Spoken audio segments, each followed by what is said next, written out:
Listo. 5, 4, 3, 2, 1. Bueno, muy buenas noches a todos. Bienvenidos a este nuevo programa de 100 líderes en resiliencia. Un saludo a todos desde Cali, Colombia. Para mí es un gran honor el poder estar el día de hoy con un gran invitado desde México, con José Alberto Gallardo Hernández, un gran líder en resiliencia que vamos a intentar en esta hora conocer un poco de su talento, de su trabajo, de lo que hace, de su vida profesional y de un enfoque humano, precisamente para que nos enseñe un poco de cómo ha logrado convertirse hoy en la persona que es, los retos que ha asumido durante toda su vida, los proyectos que realiza, las organizaciones a las que representan. Y aquí tenemos un testimonio de vida, un gran joven que de alguna manera inspira un gran talento, y eso es un poco lo que queremos inspirar a todos ustedes con este programa de 100 líderes en resiliencia. Un saludo para Héctor Paz, nuestro director allá en Ciudad de México, de Epicentro Radio también. Saludo muy especial a Epicentro Salvador, Epicentro Ecuador, Epicentro Argentina. Nuestra familia está creciendo cada vez más y obviamente no dejo de saludar a todos los colegas de los epicentros de los diferentes estados en México. Recuerden que esta iniciativa nació en México, una iniciativa de comunicación, educación, pedagogía para democratizar temas relacionados con la protección civil, la gestión del riesgo y la resiliencia. Damos la bienvenida al líder en resiliencia, José Alberto Gallardo Hernández. Buenas noches, José. Hola, hola Henry, muy buenas tardes, ¿cómo están por allá por Colombia? Yo estoy desde la Ciudad de México, muy feliz por la invitación, muy complacido y pues contento de estar en Radio Epicentro una vez más. Bueno, muchas gracias. Claro, allá en México todavía buenas tardes, aquí ya estamos buenas noches. Aquí en Colombia, Cali 7 minutos, en México 6 y 7 minutos. Muy bien, muchas gracias nuevamente, José Alberto Gallardo. Cuéntanos un poco quién es, de dónde provienes, a qué te dedicas, cuáles son tus mayores anhelos. Pues yo soy Alberto Gallardo Hernández, tengo 36 años, soy de la Ciudad de México, mis padres son mexicanos, ambos, y bueno, pues te platico que actualmente trabajo en el ámbito de la capacitación, de la gestión integral de riesgos, de la protección civil aplicada en la administración de inmuebles. Bueno, pues soy politólogo de profesión, estudié Ciencias Políticas y Administración Pública en la Universidad Nacional Autónoma de México. Posteriormente trabajé en temas de derechos humanos porque desde que era estudiante siempre he sido muy idealista con temas que me con temas que son de mi convicción, y muchos temas son relacionados con el cambio cultural. Entonces, yo empecé trabajando el tema de derechos humanos desde el Consejo Nacional para Prevenir la Discriminación en el equipo de trabajo de Gilberto Rincón Gallardo, que fue un promotor en México de la Convención de los Derechos de las Personas con Discapacidad ante la ONU. Fue un honor trabajar con él 3 años. Después me fui a trabajar en el Instituto Nacional de las Mujeres como encargado del Departamento de Sustentabilidad y Medio Ambiente, y trabajé 2 líneas de trabajo esenciales, que fue el desarrollo rural desde lo local y la gestión integral de riesgos con enfoque de género. Entonces, ahí el tema me cautivó definitivamente. Efectivamente, es tu trabajo, pero además si lo haces con convicción y lo haces convencido del valor social que eso significa en la vida de las personas, y sobre todo yo que trabajaba con mujeres líderes rurales, líderes del ámbito rural, que me remontan a mi abuela, ¿no? Mi abuela ella se definía siempre como una mujer mestiza, ¿no? Oriunda de Guerrero, que tuvo 14 hijos, que vivió en el ámbito rural, que para mí es la mujer que más admiro en la vida. Trabajar en el Instituto Nacional de las Mujeres, llevando el tema de desarrollo rural desde lo local, fue algo que me marcó. Yo vi cómo la importancia de la prevención, la importancia de abordar temas como desarrollo rural, cambio climático, gestión de riesgos en un entorno local, y cómo eso podía tener un efecto multiplicador a gran escala.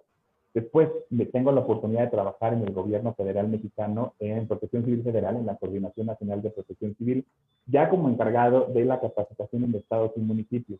Entonces fue increíble también ver cómo podías, desde las autoridades federales, estatales y municipales, pues poder sembrar esas semillas. El tema de género nunca lo dejé, el de la no discriminación tampoco, pero ya con esta mezcolanza desde un enfoque de gestión de riesgos y de formación de resiliencia, de poder sumar las capacidades hacia las personas, estas capacidades de afrontar las consecuencias adversas y todas estas situaciones que se pueden evitar o que se pueden reducir, pues bueno, fue como llegué. Ahora actualmente estoy en iniciativa privada tuve un paso muy breve en el área, en el espacio energético, trabajé en el Centro Nacional de Control de Energía, que en México es el administrador del Sistema Eléctrico Nacional y el mercado eléctrico mayorista, y como encargado de protección civil a nivel nacional.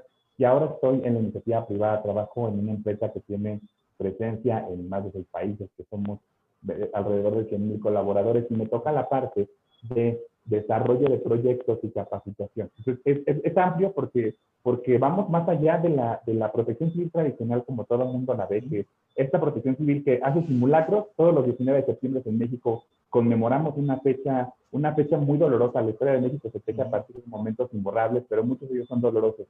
Y el 19 de septiembre es algo que además se repitió en 2017, no solo en 1985, que nos dejó marcados y sentó las bases y los precedentes para poder decir, en México estamos trabajando en hacer algo para que esto no vuelva a ocurrir. Y bueno, pues es así como en toda la iniciativa pública, privada y social se llevan a cabo actividades de conmemorativas todos los 19 de septiembre.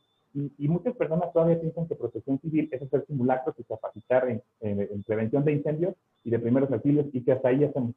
Entonces, ahora es como desde la iniciativa privada he podido, todo eso que yo tenía como teoría, o que yo tenía como la misión de hacer redes y de poder establecerlo en documentos, ahora en la iniciativa privada, pues poderlo aplicar. Entonces, pues en eso andamos. Hemos encontrado en un proyecto que aquí denominamos Socio Resiliente, que presentamos hace 2 años, un buen pretexto para poder llegar a espacios que tienen que ver con responsabilidad social, con generación de contenidos, con difusión de la información, con vinculación con actores estratégicos, tanto internos con las unidades de negocio, pero también externos del ámbito académico y gubernamental. Hace un año, Henry, nos conocimos en el primer curso en México que tuvimos ya a nivel regional en todo México, y que además vinieron personas de 5 países, donde pues formamos a líderes en resiliencia empresarial.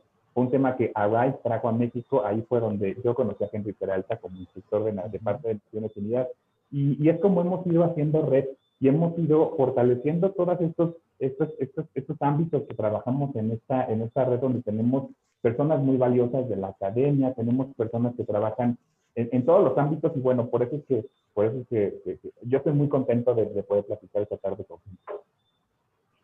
Bueno, Alberto, fíjate que, bueno, allá has dado una introducción de muchos temas que vamos a tocar, porque la idea es poder que te conozcan en acción, en ese trabajo donde se nota la pasión, la vocación de servicio, ¿sí? Porque todos los líderes en resiliencia tienen que tener una vocación en servicio. Pero cuando estamos haciendo la publicidad de este programa, una amiga de Chile me escribe, qué interesante escuchar a Alberto, y que es hombre, hablar de la gestión del riesgo con enfoque de género. Yo creo que si ella nos está escuchando en este momento, yo creo que va a querer escuchar a un hombre hablar de enfoque de género y específicamente en gestión del riesgo de desastre. Cuéntanos un poco, has dicho que de alguna manera tu abuela, ¿sí? Has hablado de tu abuela, de pronto puede haber incidido positivamente a que tú tengas, y esa es la visión que deberíamos tener todos, ¿no? Es también una invitación a todos los que trabajan protección civil y gestión del riesgo a tener una mirada integral, inclusiva, que de alguna manera involucre este tema que es fundamental. Cuéntanos un poco un poco más detalle de esa motivación, de lo que nos ha contado tu abuela, y cómo termina un politólogo con toda esta formación que tienes digamos, trabajando en gestión de riesgo y con enfoque de género, que es un elemento que yo considero muy importante y que ojalá todas las mujeres que nos están escuchando aquí, yo creo que querrán escucharte a ti de cómo es eso. Sí, fíjate que fue muy interesante porque yo entro al Instituto Nacional de las Mujeres, trabajé 5 años ahí, y a la segunda semana me dicen, Alberto, tienes que ir a un curso de gestión de riesgos con enfoque de género a Chiapas, porque vamos a trabajarlo con mujeres líderes de manera regional, ¿no? Yo conocía perfectamente el enfoque de género, pero no alcanzaba a entender en qué momento hacían clic un tema con el otro, ¿no? Como nos pasa muchos expertos en un tema o en el otro. Y es tan sencillo que mujeres y hombres, pues tenemos participación, porque a veces pensamos que perspectiva de género es sinónimo de mujer. Y cuando ya le entramos al tema, nos damos cuenta que el género es esta construcción social y cultural que nos otorga ciertas habilidades, destrezas o capacidades a las mujeres y a los hombres por el simple hecho de haber nacido hombres o de haber nacido mujeres. Y cuando te das cuenta que estas situaciones sociales se pueden convertir en una vulnerabilidad y que esta vulnerabilidad te puede poner en mayor riesgo de perecer en una situación de emergencia, y que además estas vulnerabilidades se pueden reducir o se pueden mitigar o se pueden transformar en capacidades de respuesta, y dices, ah, caray, eso me interesa. Es que sí, cuando documentas datos de Naciones Unidas de la Oficina para la Reducción de Riesgos de Desastres, te pones a leer con lupa datos desagregados por sexo y por género y por edad y por condición, te das cuenta que hay desastres donde mueren más hombres o mueren más mujeres. Los hombres, ¿por qué nos morimos más en los desastres, en las emergencias? Porque asumimos actitudes temerarias. Llega Protección Civil y nos dice, hay que evacuar. Y tradicionalmente, yo no sé si en Colombia, pero en México tenemos todavía esta misión cultural de decir, yo voy a refrendar mi masculinidad a través de actitudes temerarias. Entonces yo les digo, yo no me salgo, mujeres y niños sálganse primero, yo me quedo a cuidar que nadie se meta a robar. Oye, cuando se desborda el río, ¿qué onda? Pues arrasa parejo y se mueren las personas que estaban adentro de las casas, ¿no? No importando si son hombres o son mujeres. ¿Por qué no te saliste de tu casa? Pues porque yo era el temerario, a mí no me iba a pasar nada, es que sí te iba a pasar. Con la contingencia por COVID también lo vimos, ¿no? ¿Qué pasó en algunos lugares donde hacemos esta brecha de género y hacemos un estudio más específico? Decimos, pues es que el COVID no respeta género, ¿no? Te va a dar a ti por hombre o a ti por mujer, pero Claro. ciertas situaciones te pueden poner en mayor riesgo por el giro al que te dedicas, etcétera. Entonces, vamos identificando estas cuestiones. En el caso de las mujeres, por ejemplo, cuando veíamos hace 20 años, ¿no?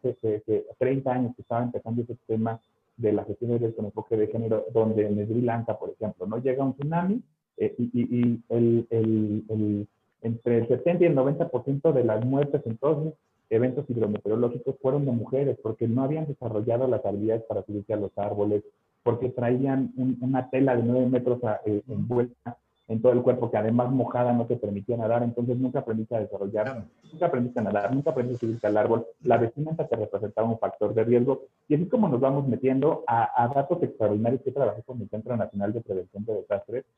Fíjate un dato en México que a mí me dejó anonadado. México es uno de los países que mayores muertes reporta por caída de relámpagos, o de truenos, o de, no sé cómo le digan en Colombia, porque nosotros tenemos muchas relámpagos. Ajá, tormentas eléctricas. En una tormenta eléctrica tenemos una incidencia de 4 muertes de hombres sobre una muerte de una mujer. Generalmente mueren más niños y adolescentes.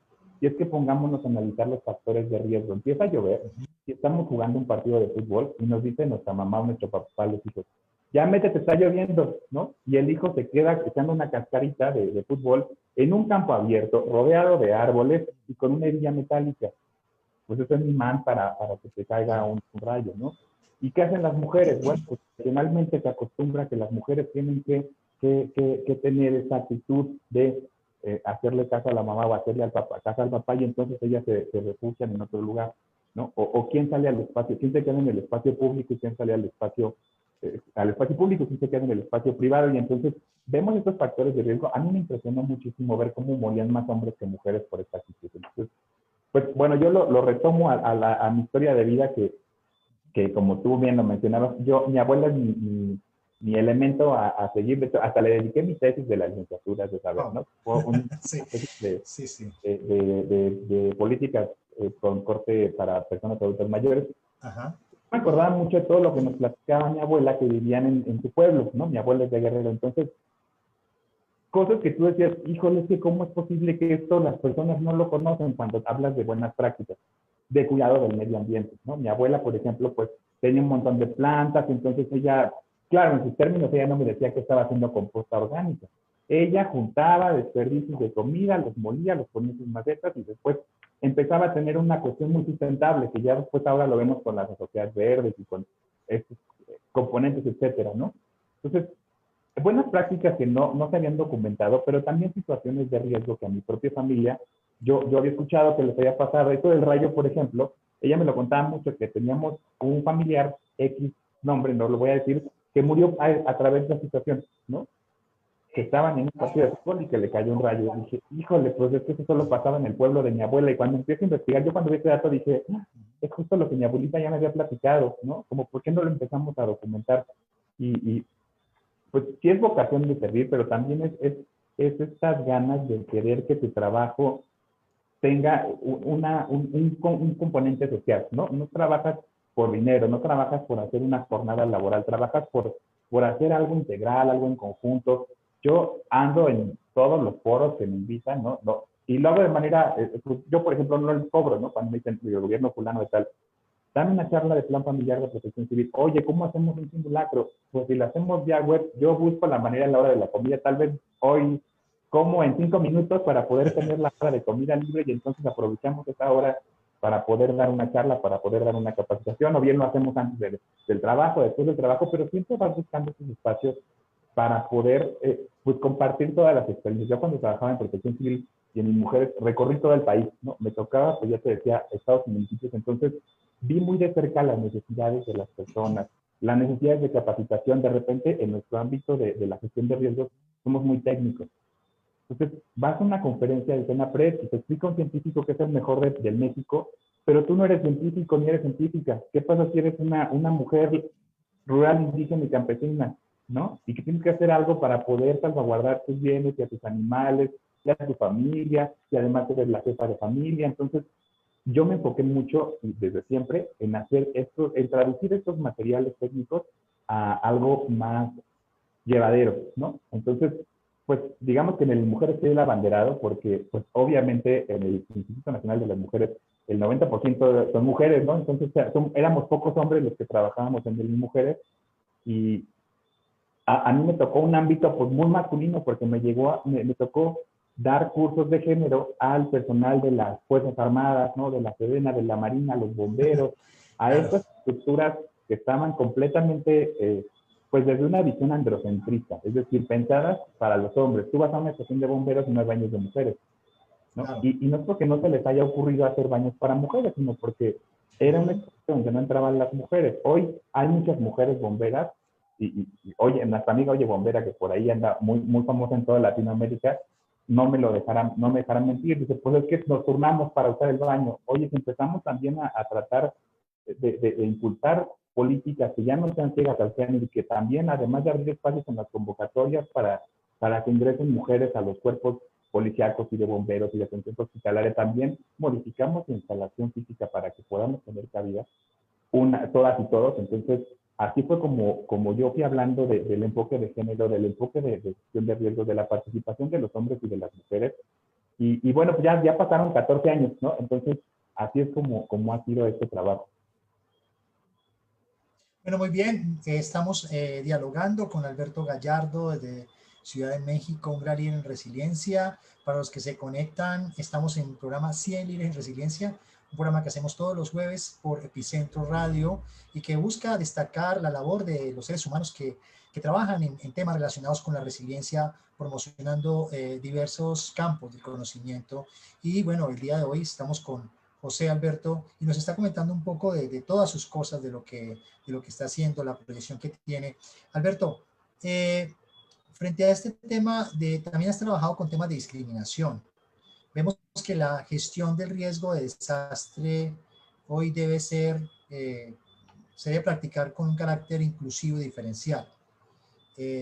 ¿Cuáles son los elementos que tú consideras son importantes precisamente para que la gestión del riesgo realmente adopte eso en la práctica? ¿Sí? Porque hablamos del discurso, de la no discriminación, los derechos humanos, pero en la práctica estamos viendo hoy el tema de la pandemia, cómo ha venido afectando los diversos sectores y gran parte, pues hemos visto cómo la discriminación de alguna manera ha aumentado. ¿Cómo hacerle frente a eso? ¿Qué recomendaciones tú darías a todos los que nos están escuchando para hacerle frente a ese tema humano que aparece cuando estamos específicamente en épocas de crisis?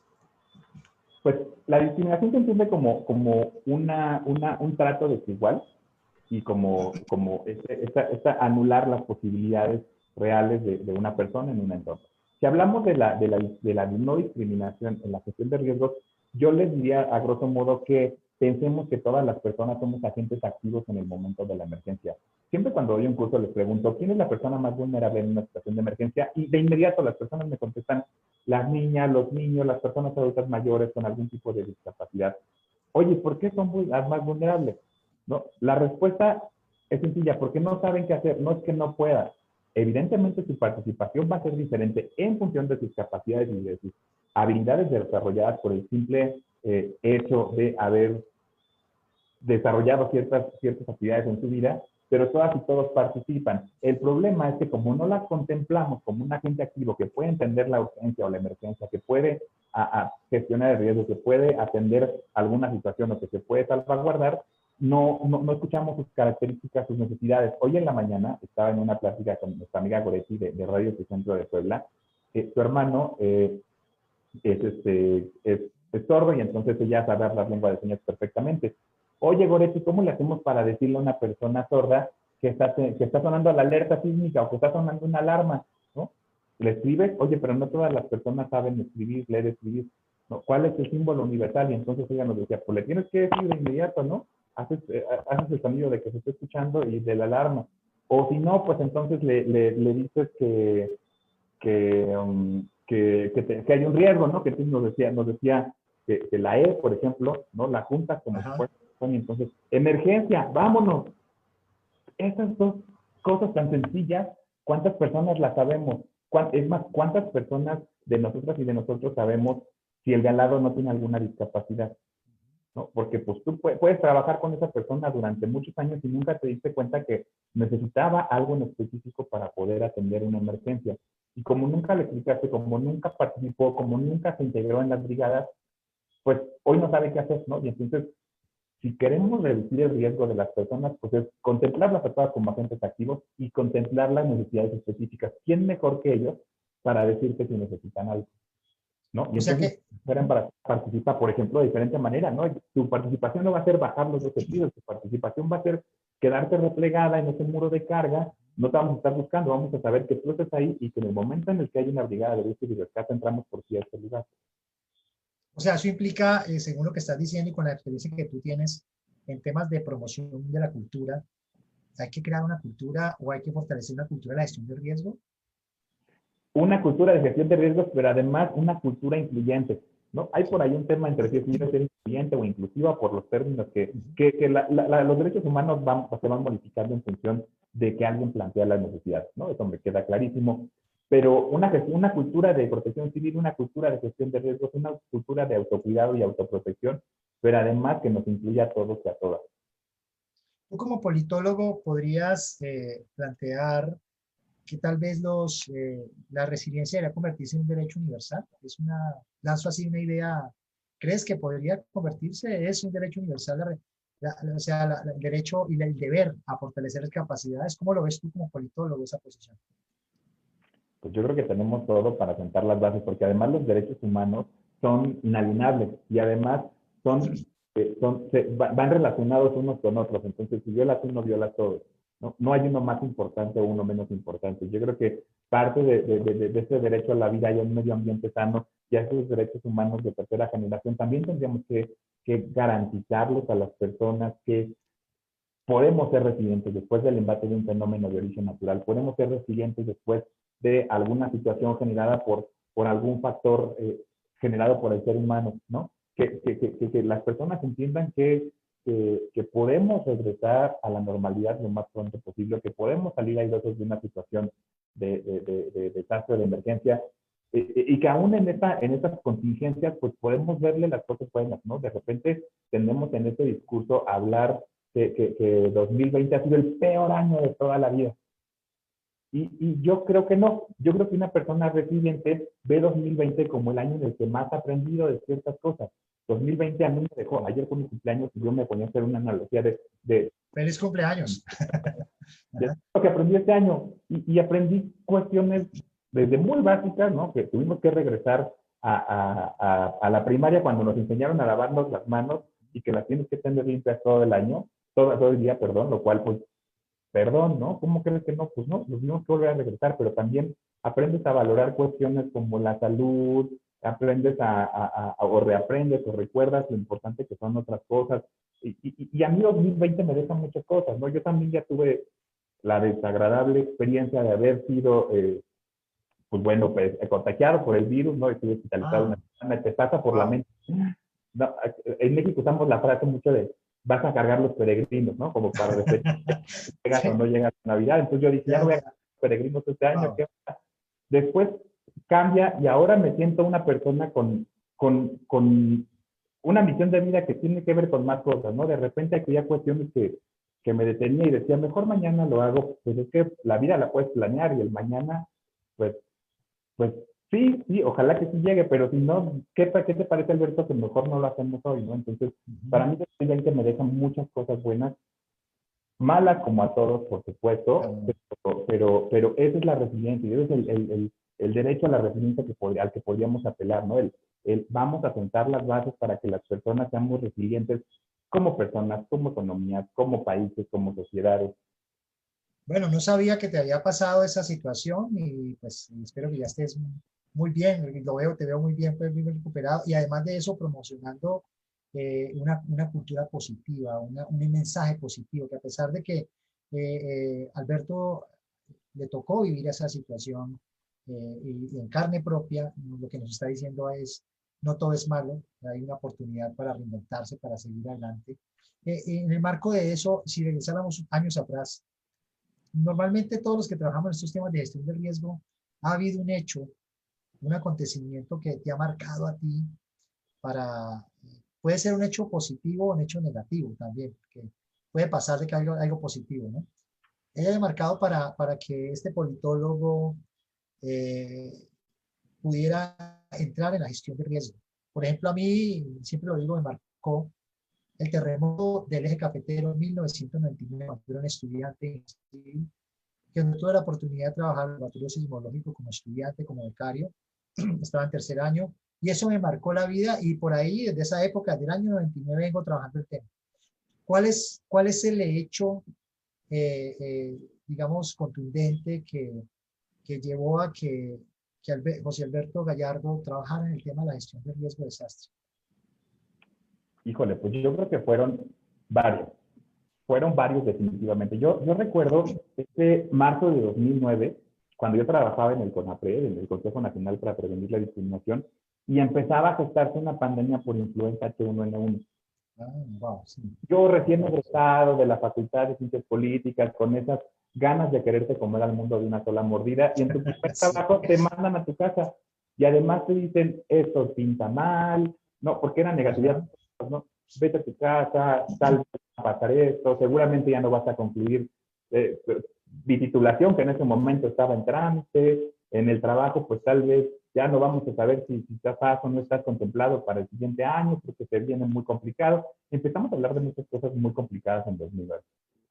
Después vino, tú ves las noticias, por ejemplo, no recuerdo el dato en este momento de qué porcentaje de las noticias siempre son desastres, ¿no? O eventos climatológicos relacionados con algún evento natural o generado por el ser humano, pero es un momento importante. Entonces, en 2009 yo empiezo a ver esto. Después, en México tuvimos pues, huracanes bien importantes que además, si conoces algún familiar de alguien que haya perdido algo muy importante o que haya perdido algún familiar en alguna emergencia o en algún desastre. Entonces, recuerdo muy claro cuando fue Guerrero, por ejemplo, en 2014, tú veías las imágenes de la pintada en México cuando chocaron Ingrid y Manuel en el territorio mexicano, y yo decía, ay, volvemos al caso de mi abuela, ¿no? Que es en Guerrero. Yo decía, ay, le habrá pasado algo en Lagunilla, donde es mi abuelita, ¿no? ¿Cómo estarán por allá? Y empieza la incertidumbre, y empieza la incertidumbre. Después, ya cuando estaba yo metido en el tema, cuando me tocó, porque para épocas de lluvia siempre en Segov ya tenías que tener tu maleta lista porque tenías emergencias. Me tocó el huracán Odil en Baja California Sur.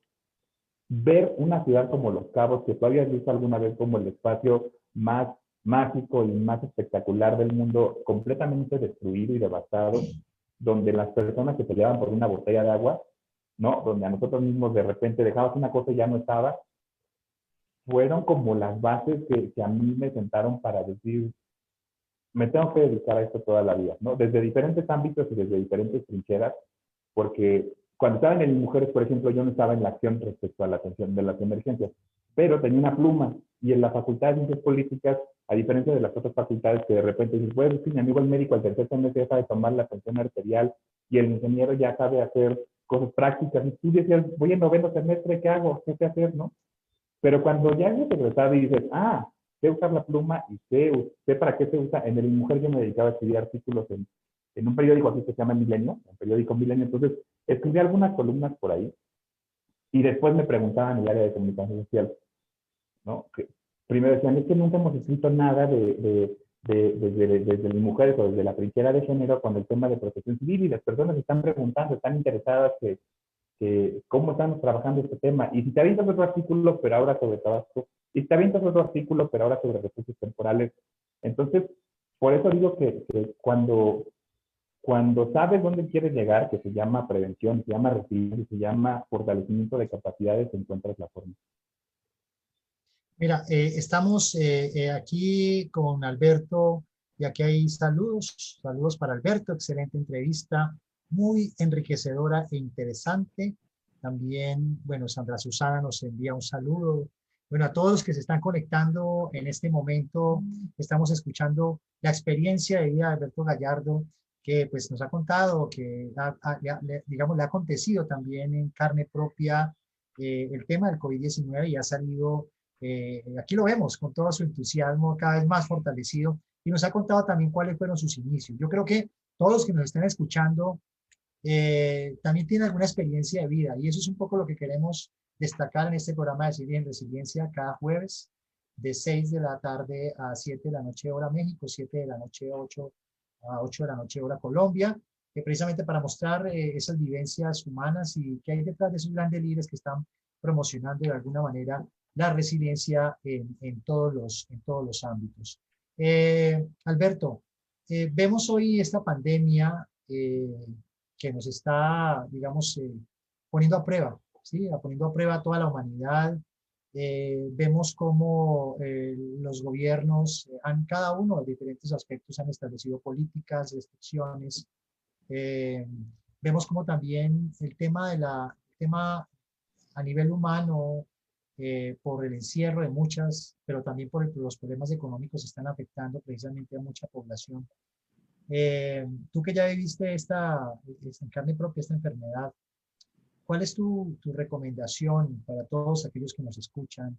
Para todos aquellos tal vez que de pronto no ven esperanza, ¿no? Porque escuchamos ayer noticias que ya va pronto la vacuna, pero nos dicen por otro lado que se demora un año, 2 años.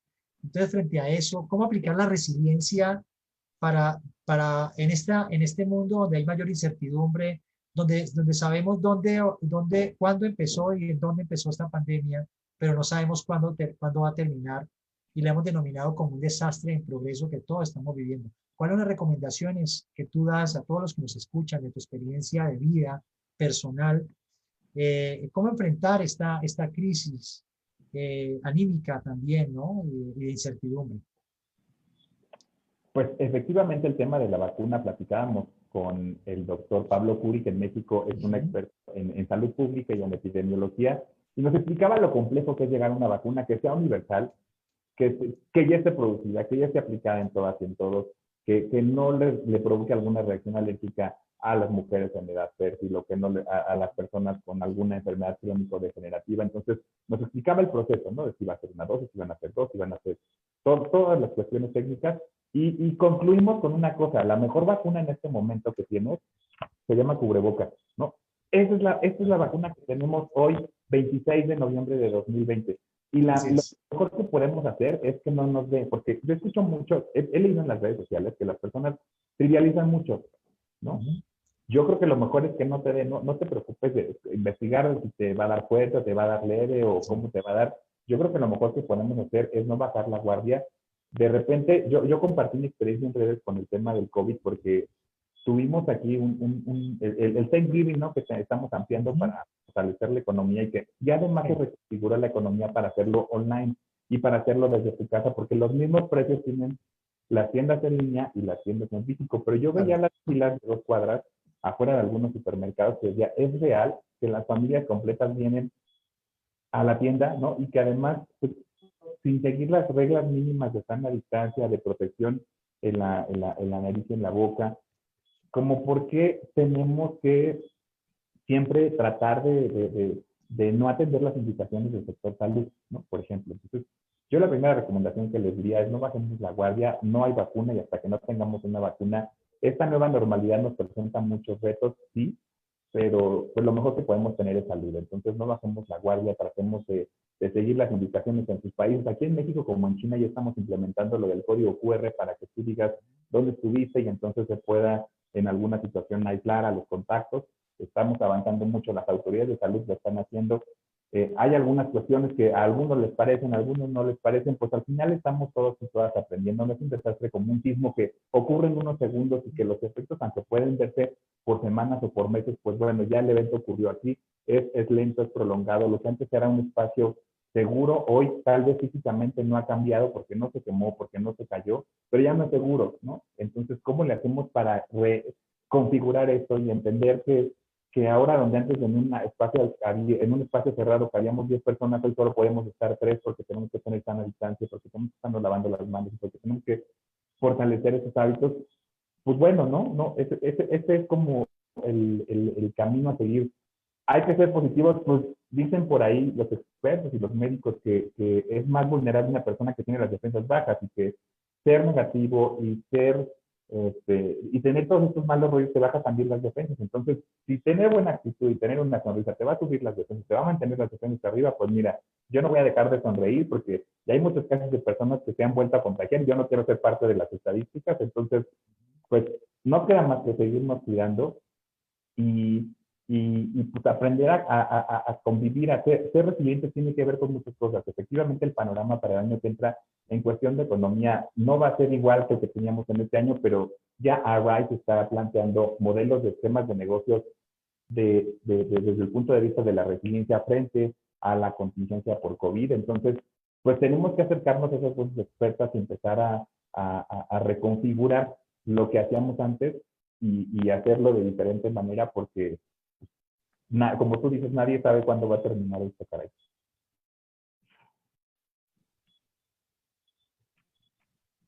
Bueno, una buena actitud, no vas a...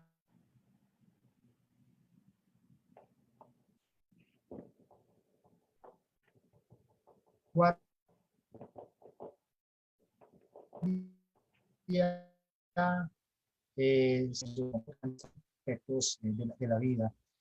Bueno, estamos aquí conversando con José Alberto Gallardo Hernández, un gran líder en resiliencia, con mucha experiencia tanto en el sector público y ahora en el sector privado, como director de capacitaciones, líder en capacitaciones.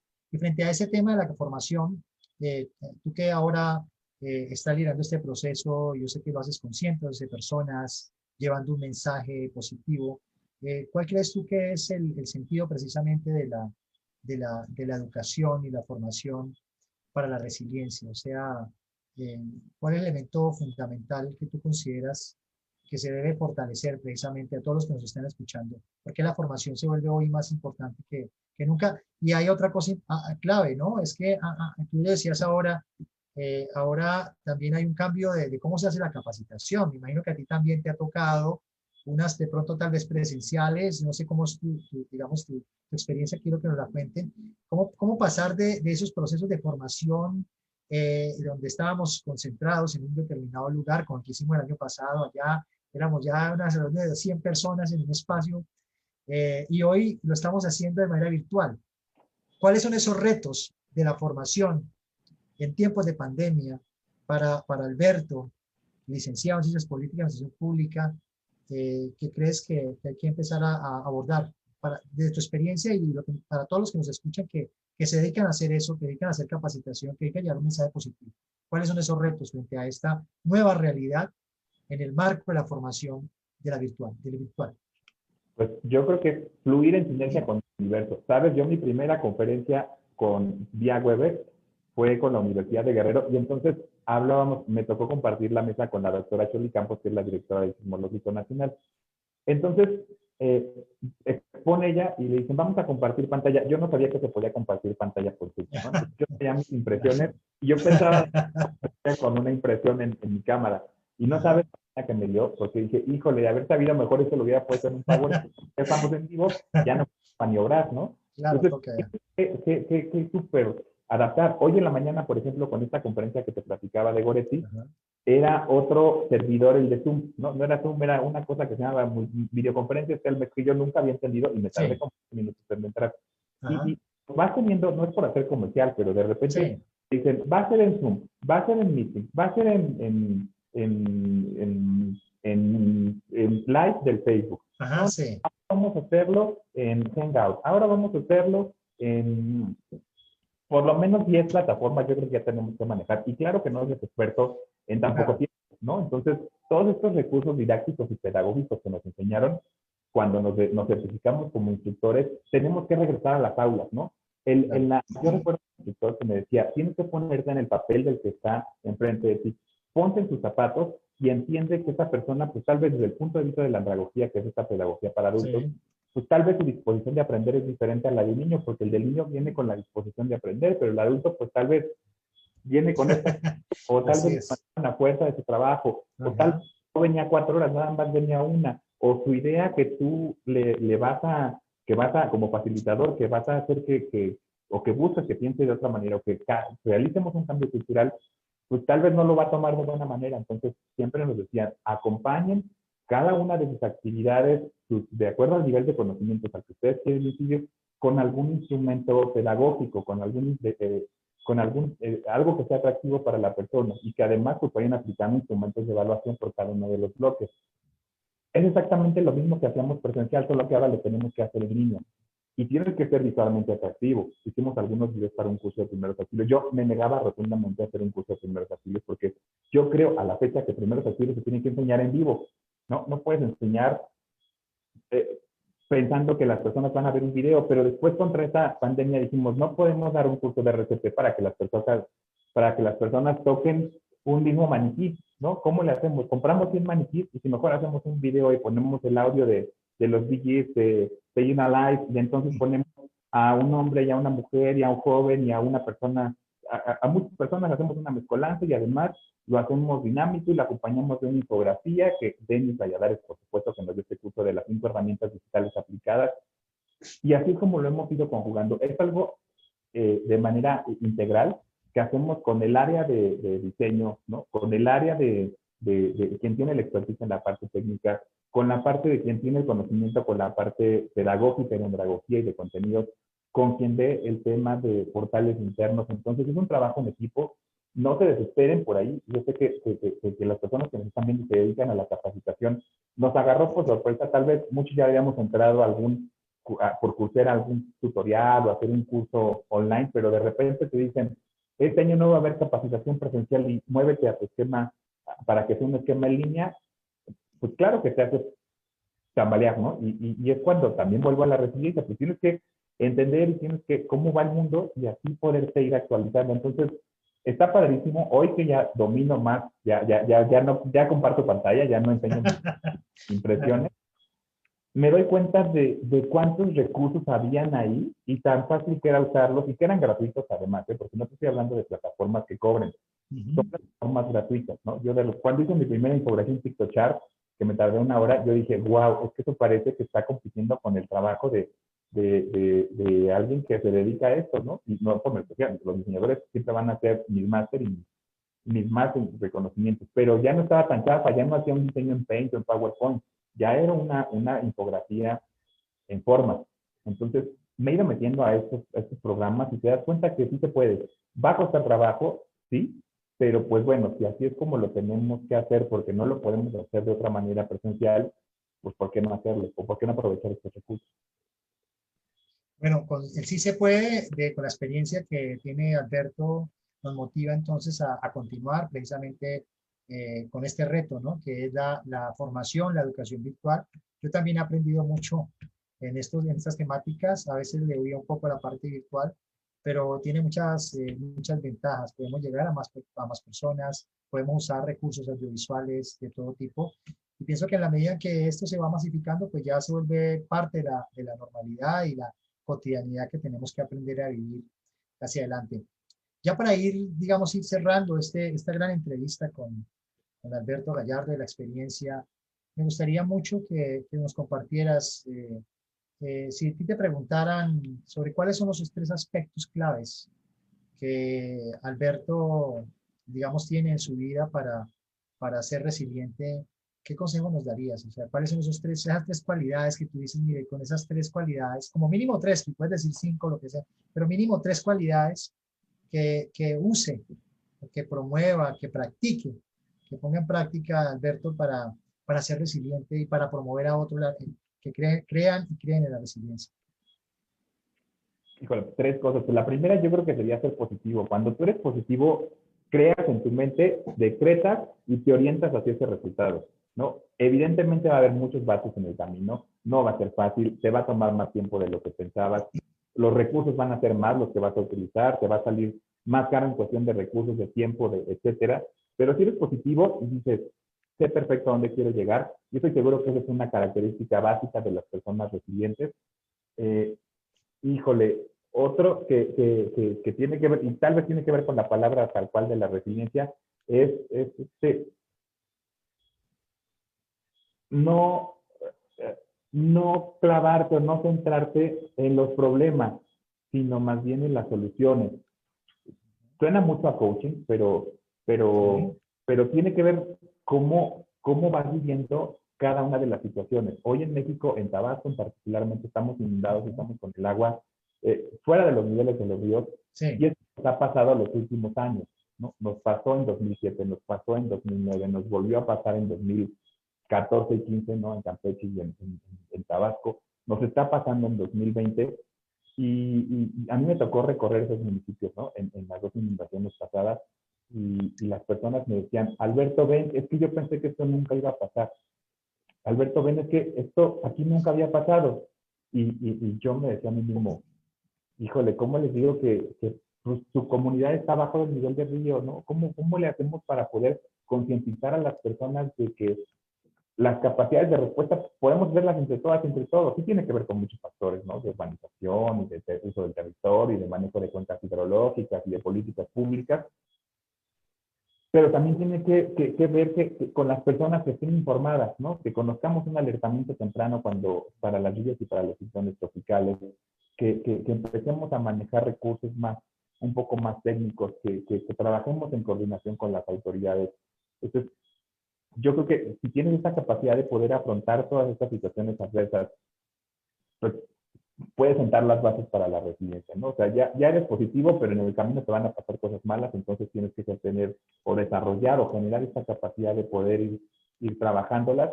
Y otra muy importante, no querer ser Superman, ¿no? Ni super girl, ¿no? Todas y todos somos humanos, eh, necesitamos pedir ayuda, necesitamos pedir consejo, necesitamos trabajar en equipo. Siempre el trabajo en equipo da resultados más certeros y más grandes y de mayor alcance que el resultado que hace una sola persona. Entonces, detrás de este individuo que ves aquí hoy, hay muchas personas a las cuales les he aprendido. Cuando tengo una duda, yo no tengo problema ni miedo de preguntar, ¿no? Es necesario preguntar. Yo creo que quedarte con la duda es algo que no va. Entonces, aceptar que somos humanos y aceptar que lo mejor que puedes hacer es trabajar en equipo y hacer red, porque solo así podemos avanzar juntos en la resiliencia, ¿no? En el tema de género había mucho una conferencista ahí de Machuca, la recuerdo mucho, que hablaba sobre la sororidad, no sobre la solidaridad, no. Sororidad. Sororidad significa avanzar al mismo paso, avanzar parejas y avanzar parejos. Entonces es cuando una mujer le dice a la otra, ya encontré el camino, ven, te enseño, te invito, vamos de la mano. ¿No? No al contrario, que se meta yo el pie, no, vamos a trabajar en sororidad, ¿no? De la mano, juntas y para adelante. Entonces, eso formas cuando trabajas en equipo. Tres elementos Y importantes, yo lo creo que eso es resumo. algo que sientan las bases Ajá. poder ser resiliente, porque la resiliencia viene acompañada, ¿no? Eres resiliente como persona, pero también como familia, pero también como sociedad, como comunidad, como localidad, como país. Y ojalá que lo podamos escalar a nivel de derechos para que seamos un mundo resiliente, caray. La resiliencia entonces se construye en lo individual, pero se fortalece en lo colectivo. Eso de alguna manera lo ha planteado Alberto y ha definido tres aspectos que yo quiero destacar acá. Primero elemento para ser resiliente que él aplica, que él usa como líder en resiliencia, que le ha servido mucho y vemos toda la motivación que él expresa. Ser positivo, un elemento importante, lo primero. Segundo elemento, no centrarse en los problemas, basarse o sea, siempre pensar en las soluciones, o sea, yo lo resumiría como creer en ti mismo, las capacidades que tú tienes. Y algo importante también que a veces nos pasa, ¿no? Pues queremos parecer a otros, queremos ser Superman, queremos ser Supergirl, Batichica, lo que sea, Robin, lo que sea. Y yo considero que esto tiene que ver con aceptarse como uno es, ¿sí? Con sus debilidades, sus capacidades, y ser un líder natural que permita precisamente construir liderazgos con otros. O sea, algún elemento que planteamos es que la resiliencia, cuando la conectamos con el liderazgo, digamos, el liderazgo siempre busca que tú seas el mejor, ¿cierto? Ser el mejor, y la resiliencia unida con el liderazgo, o sea, resiliencia para el liderazgo o liderazgo en resiliencia, lo que buscas es ser mejor, pero ser solidario. Y la solidaridad hoy en este mundo que nos está tocando vivir, a esta generación, ¿sí? De los que estamos aquí, los que están escuchando, pues nos ha tocado vivir y tenemos que ser solidarios precisamente para eso. A mí me gustaría preguntarte en lo que más te gusta hacer, que yo sé que eres un gran conferencista en temas de gestión de riesgo con enfoque de género, y lo hemos visto acá, la manera en cómo argumentas, se ve la experiencia que tienes, el manejo. Si yo te preguntara cuál es tu mayor sueño de resiliencia, específicamente el sueño que tienes, que puedes tener o que puedes proyectar en función de la gestión de riesgo con enfoque de género, ¿cuál sería ese mayor sueño de resiliencia que tú quisieras, digamos, como alcanzar, como quisieras ver, como que quisieras lograr o demostrarle a alguien que es posible? ¿Cuál podría ser ese sueño? Híjole, que ningún fenómeno nos toque por sorpresa.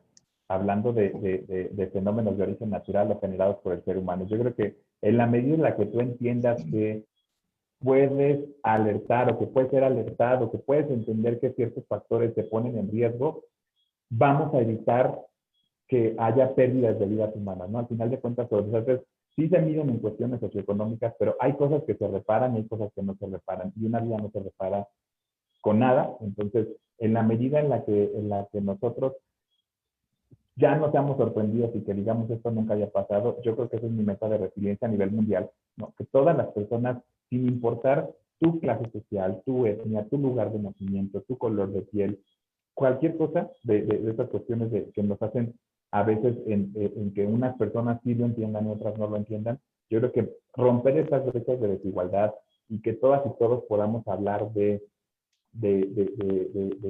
prevención y de previsión y de identificación de riesgos, yo creo que es mi meta de resiliencia, ¿no? Eso nos lleva a muchas cosas. Eso significa que entonces debemos estar informados y tenemos que ser conscientes del riesgo existente Por supuesto. para poder que no nos tome sorpresa. Claro, con estar informado. Yo hice detox de redes sociales porque cuando empezó la pandemia ya sentías que te dolía la cabeza, ya sentías que te faltaba el aire, ya sentías que te dolía el pecho, porque todas las noticias nosotros ahorita nos bombardeábamos, ¿no? Y yo dije, voy a dejar de ver los noticieros, pero no voy a dejar de estar informado. Voy a escoger un noticiero 1 hora al día y voy a estar informado todos los días, ¿no? Eso es estar informado, no es que te dediques a eso para que seas resiliente. Yo creo que no necesitas ser un experto en gestión de riesgos para ser una persona resiliente. Bueno, y con este gran mensaje que nos dice Alberto, que no necesitamos ser expertos para ser resilientes, porque la resiliencia está ya incorporada en nuestro ADN. Hay que hacerla, digamos, salir tanto de la mente, el cuerpo, el alma, ¿no? Yo quiero agradecer mucho a Alberto por habernos compartido parte de su experiencia de vida profesional, lo que viene haciendo, sus retos, sus sueños. Creo que ha sido un espacio interesante haber conversado con José Alberto, este gran líder de resiliencia. Y bueno, si quisiera que nos dieras, por favor, un mensaje final para todos los que nos escuchan. Pues muchas gracias, Henry Peralta, para ti, para todo Radio Epicentro, para Radio Epicentro Colombia. Muchas felicidades por este capítulo que Radio Epicentro ha ido ampliando sus horizontes. Recuerdo cuando me entrevistaron por primera vez fue Ben y Beto en Epicentro Veracruz y nos platicaban de un proyecto que tenía como meta llegar al alcance a nivel nacional. Hoy lo tenemos en El Salvador, hoy lo tenemos en Colombia. Muchas felicidades a ustedes que son profesionales en la gestión de riesgos, en la protección civil, en la seguridad y salud en el trabajo, y que han adoptado como una misión de vida poder llevar un espacio de articulación y de debate sobre la resiliencia en su caso y sobre los otros temas que ya mencioné a todos los rincones de México. Muchas felicidades a ustedes, a las personas que nos están viendo en las redes sociales. platíquenlo con su familia, ¿no? Yo siempre digo que el brazo ejecutor de la protección civil a nivel nacional son las mismas personas, son las unidades internas y son los planes familiares. Si tenemos un buen plan familiar de protección civil o en la empresa tenemos un buen programa interno con una brigada capacitada, yo estoy seguro que vamos a poder contener cualquier tipo de incidente y no va a rebasar nuestra capacidad de respuesta. En la medida en la que no los tengamos, pues vamos a requerir ayuda del municipio, del estado, de la federación, ayuda internacional, es decir, va escalando. Entonces, en la medida en la que tú, que nos estás viendo el día de hoy, puedas buscar información y puedas considerarte un agente activo, yo estoy seguro que estamos del otro lado. Henry, muchas gracias por todo. Bueno, con ese gran mensaje de Alberto, de que tenemos que ser agentes activos, agentes de cambio, porque está en nosotros el cambio, está en nosotros la posibilidad de ser resiliente. Yo quiero mencionar aquí a las personas que se conectaron, a Hortensia del Cid López, dice, Henry, qué buen abordaje, entrelazar la gestión del riesgo versus el enfoque de género. Esto es importante, como lo está abordando Alberto. Felicitaciones. Goretti, así es, las PSD son los expertos de su tema. Saludos, Alberto, excelente entrevista, muy enriquecedora por parte de Eddie Gómez, Sandra Susana, Amezcua, René Narciso Martínez, seguramente manda saludos. Saludos, Alberto, excelente multiplicador de la cultura, la prevención, Noel Lucas, Tritón Rodríguez, excelente, buena tarde, Noel Lucas nuevamente, saludos. Goretti, José Alberto Gallardo Hernández, es el hombre realmente positivo, inspira a crecer y aprender de él. Un mega abrazo por parte de Goretti. Goretti, también un abrazo de aquí de Colombia. Iván, Darwin, Gabriel Flores del CNP, excelente entrevista, Henry, felicidades Alberto, no dejes de trabajar en lo que te gusta. Y finalmente también felicidades y saludos hasta Colombia, felicidades Alberto. Muchas gracias a todos los que nos escuchan y recuerden, el próximo jueves no se pierdan este gran programa de Cine y Resiliencia por Epicentro Radio. Y nos vemos entonces a esta misma hora y los espero con otro gran invitado o invitada en este programa que pretende mostrar sus grandes talentos. Detrás, qué es lo que hay detrás de estos grandes vidas de resiliencia que de alguna forma son testimonios de vida. Entonces, nos vemos el próximo jueves. Chao, Alberto, muchas gracias y una buena vida. Chao. Gracias, buenas tardes, hasta luego. Adiós, chao, chao.